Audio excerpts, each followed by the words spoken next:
Entre janvier et mai 2023, près de 700 000 voitures particulières neuves se sont vendues en France. Parmi celles-ci, seulement 14% étaient équipées de motorisation diesel. Il faut reconnaître que ce type de motorisation est désormais loin d'avoir le vent en poupe.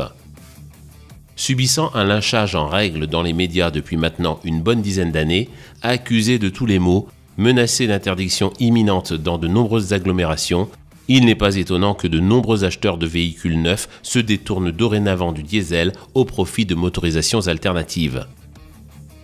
Sur le marché de la voiture d'occasion, la donne est toutefois bien différente. C'est que, discours officiel anti-diesel ou non, une simple réalité subsiste.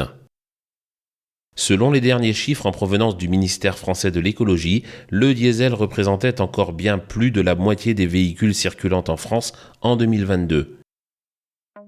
C'est que, sensibles aux cadeaux fiscaux distribués par l'État français depuis 20 ans, les Français avaient fait du diesel leur motorisation favorite pendant 10 bonnes années.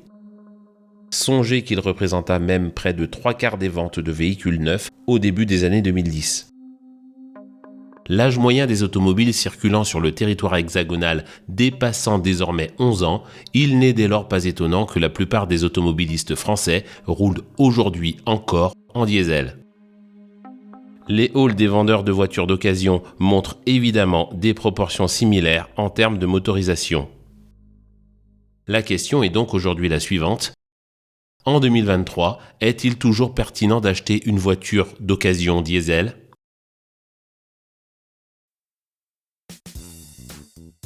Le moteur diesel tire son nom du patronyme de son inventeur, l'allemand Rudolf Diesel.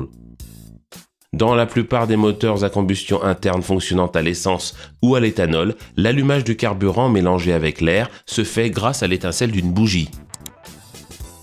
Contrairement au moteur essence traditionnel, dans le moteur diesel, l'allumage du mélange air-carburant est provoqué par une forte compression. Ce mode de combustion a pour lui 5 principaux avantages. Tout d'abord, tant la configuration longue course de l'embiellage que les hautes pressions utilisées pour générer la combustion lui permettent de produire plus de couple à bas régime que le moteur à allumage commandé. Ces régimes de rotation bas lui permettent d'afficher des rendements énergétiques supérieurs au moteur essence, ce qui est favorable à de faibles consommations de carburant. Il peut fonctionner en mélange pauvre, autrement dit avec des ratios air-carburant supérieurs à ceux utilisés pour les motorisations essence. Ceci favorise également de faibles consommations. Il est compatible avec de nombreux carburants, dont les plus lourds tels que le gazole.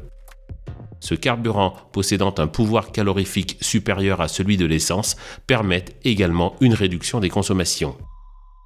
Et finalement, ces basses valeurs de consommation permettent généralement aux véhicules qui sont équipés de moteurs diesel d'afficher des valeurs records en termes d'autonomie. Sixième atout, contextuel celui-ci, le récent matraquage des autorités en défaveur du diesel a eu l'effet suivant. La décote des voitures équipées de ce type de motorisation est désormais bien supérieure à celle des véhicules essence équivalents. Bien au fait de cette série d'avantages, nombre de Français, acheteurs potentiels de véhicules diesel en occasion, se posent aujourd'hui une série de questions auxquelles nous allons maintenant tâcher de répondre. Ok pour les indicateurs nationaux moyens, mais est-il réellement possible de faire de très bonnes affaires en diesel ? Le diesel n'a pas la forme, c'est une évidence. Car au discours politique et médiatique faisant de ce type de moteur les bêtes à abattre, s'ajoute un paramètre inédit. Depuis maintenant de bonnes années, le prix du gazole à la pompe en France métropolitaine crève le plafond. Cette nouvelle a, depuis, non seulement provoqué la stupeur de la plupart de possesseurs de voitures diesel, mais aussi décidé nombre d'entre eux à passer aux motorisations fonctionnant à l'éthanol, voire à l'électricité. Comme dans le cas de tout bien commercial, le marché des voitures obéit aux lois de l'offre et de la demande.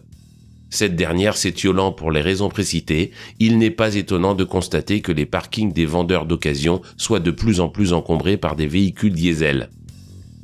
Et ce phénomène est encore plus vrai en ce qui concerne les voitures de grande taille, équipées de motorisations de forte cylindrée, plus gourmandes par nature que des voitures compactes embarquant des moteurs plus modestes. Du coup, négocier de forts rabais sur une grosse berline équipée d'un gros moteur diesel est non seulement désormais possible, mais franchement recommandé. Si j'achète un diesel d'occasion, pourrais-je le revendre et si oui, à quel prix ? De tous les exercices risqués, le plus compliqué est sans aucun doute de prédire l'avenir. Il est donc impossible d'être catégorique sur cette question. Toutefois, les nombreuses restrictions programmées de circulation des véhicules diesel alliées aux décisions en provenance de l'Union européenne interdisant la vente des véhicules thermiques à partir de 2035 ne présagent malheureusement rien de bon en ce qui concerne l'appétence future des acheteurs de voitures d'occasion pour ce type de motorisation. Rappelons que la décote des autos diesel est déjà aujourd'hui bien supérieure à celle des modèles essence ou hybride. Il n'est donc pas difficile de prédire que le marché des voitures diesel d'occasion, qui plus est de seconde ou de troisième main, risque de devenir encore plus tendu qu'il ne l'est aujourd'hui dans un avenir proche. Du coup, tant les chances de revente que la valeur résiduelle des voitures embarquant ce type de motorisation risquent d'être compromises. Si vous souhaitez acquérir un véhicule avec pour projet de le revendre dans quelques années, l'option diesel ne semble donc pas la plus indiquée. Si j'achète un diesel, pendant combien de temps pourrais-je rouler avec ?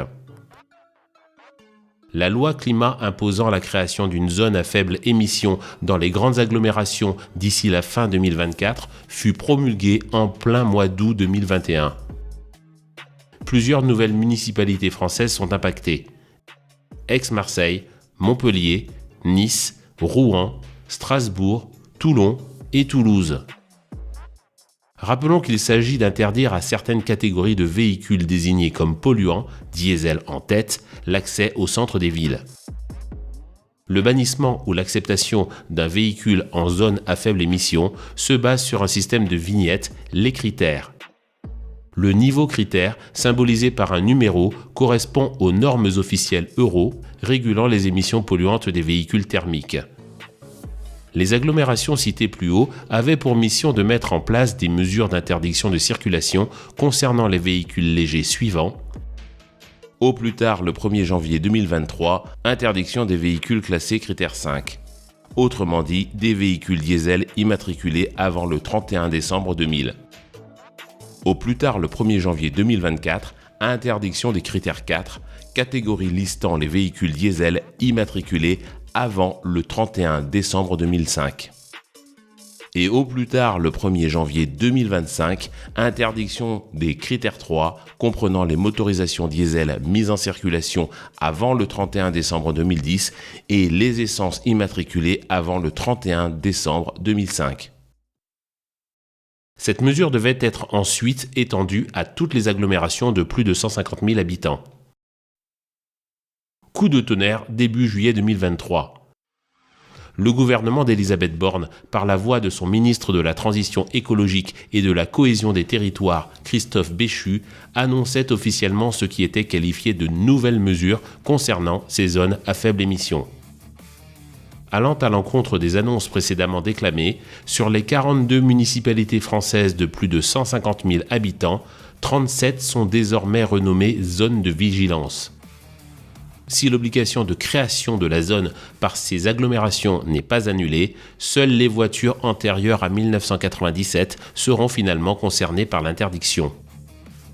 Les interdictions de circuler pour les diesels construits avant 2010 ne seront finalement appliquées qu'à Paris, Aix-Marseille, Lyon, Strasbourg et Rouen. Du coup, à moins que vous n'ayez besoin de vous rendre régulièrement dans les plus grandes agglomérations hexagonales, acheter une auto diesel d'occasion est une très bonne idée. Et ce, d'autant plus si le modèle que vous convoitez est postérieur au millésime 2011. Est-il vrai qu'un diesel est plus robuste sur le long terme qu'une essence ? L'époque où il était courant que les moteurs diesel fassent plusieurs tours de compteur est révolue depuis bien longtemps. Car il faut comprendre que tant la conception que l'industrialisation ou la production d'une voiture diesel coûte cher.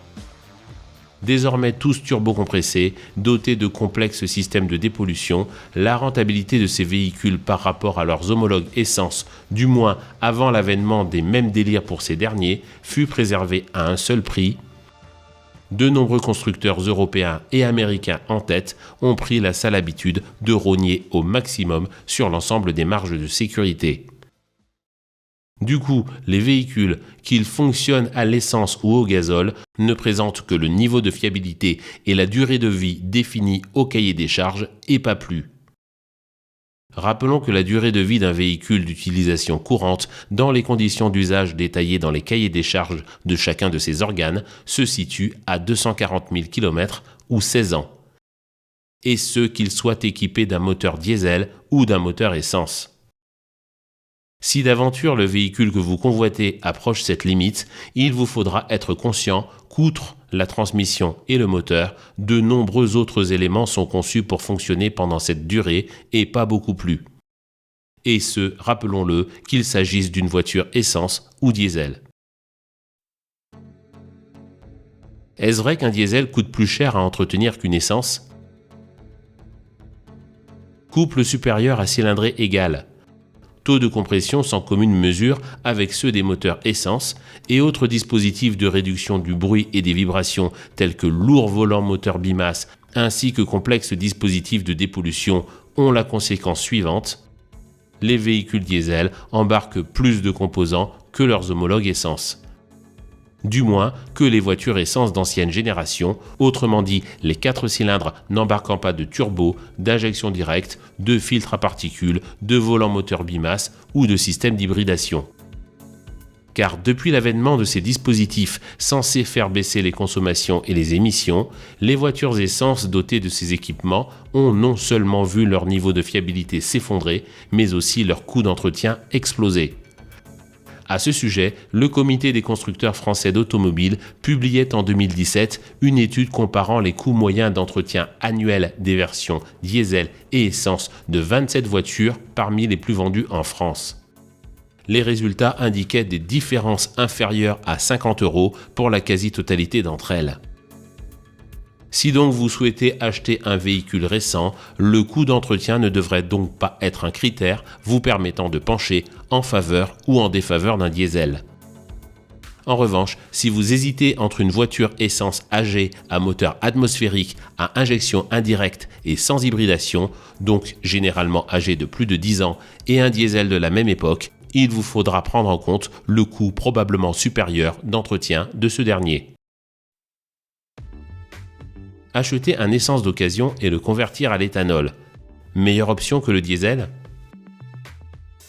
Depuis avril 2021, tous les véhicules essence répondant aux normes Euro 3, 4, 5 ou 6, quel que soit le nombre de leurs cylindres, la présence ou non d'un filtre à particules ou leur puissance fiscale, peuvent légalement être équipés d'un boîtier homologué de conversion au superéthanol.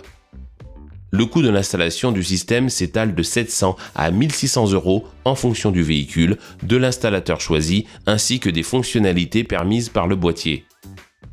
Une fois le véhicule équipé, il vous faudra tabler sur une augmentation de la consommation de l'ordre de 25%. Mais ce carburant bénéficiant de subsides étatiques, le prix à la pompe, inférieur à celui du gazole, peut permettre d'envisager en effet de belles économies. Mais attention, il faut être conscient que le passage à l'éthanol d'un véhicule, d'autant plus s'il est ancien, présente des risques en termes de fiabilité. Car il faut savoir que l'éthanol est un corps hydrophile. Autrement dit, lorsque les molécules d'eau en suspension dans l'air se retrouvent en contact avec le carburant, ce qui est fréquemment le cas dans le réservoir par exemple, celle-ci s'associe alors prioritairement à l'éthanol. Cette eau transportée par le carburant peut générer, principalement dans le cas de véhicules roulant peu, une corrosion accélérée des pièces métalliques présentes sur le circuit d'alimentation. Mais l'éthanol possède également une autre caractéristique inquiétante. Ses capacités détergentes, supérieures à celles de l'essence, peuvent avoir comme effet, en particulier sur les véhicules les plus âgés, de décoller les impuretés qui se sont accumulées dans le circuit d'alimentation carburant et en particulier dans le réservoir. Ces impuretés peuvent avec le temps boucher le filtre à carburant qui devra alors être remplacé. Mais aussi, et quelle que soit la probabilité réelle ou supposée que ces problèmes mécaniques se manifestent, et que la panne soit en rapport ou non avec la transformation, il faut avoir à l'esprit que la garantie constructeur du véhicule, mais aussi la garantie contre les vices cachés du vendeur, du moins en ce qui concerne les pièces de l'ensemble du circuit d'alimentation ainsi que du moteur, sont systématiquement annulées en cas de conversion à l'éthanol. Cette opération sur un véhicule récent reste donc peu intéressante comparée au simple achat d'un véhicule diesel non bricolé. Il faut enfin savoir qu'en ce qui concerne l'accès aux zones à faible émission, les véhicules convertis à l'éthanol n'ont aucun avantage par rapport à ceux qui roulent à l'essence ou au gazole. Du coup, et compte tenu du nombre de contraintes que revêt cette opération, acheter un vieux véhicule essence pour le convertir à l'éthanol semble une solution bien moins intéressante que l'achat d'un véhicule diesel d'un certain âge dûment homologué. Merci à tous d'être fidèles à cette chaîne. Merci également à tous les donateurs.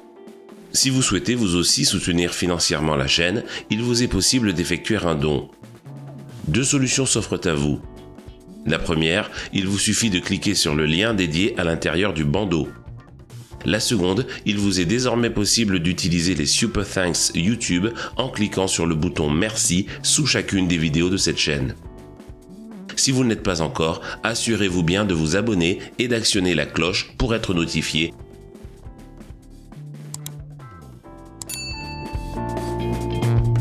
lorsque de nouvelles vidéos sont publiées.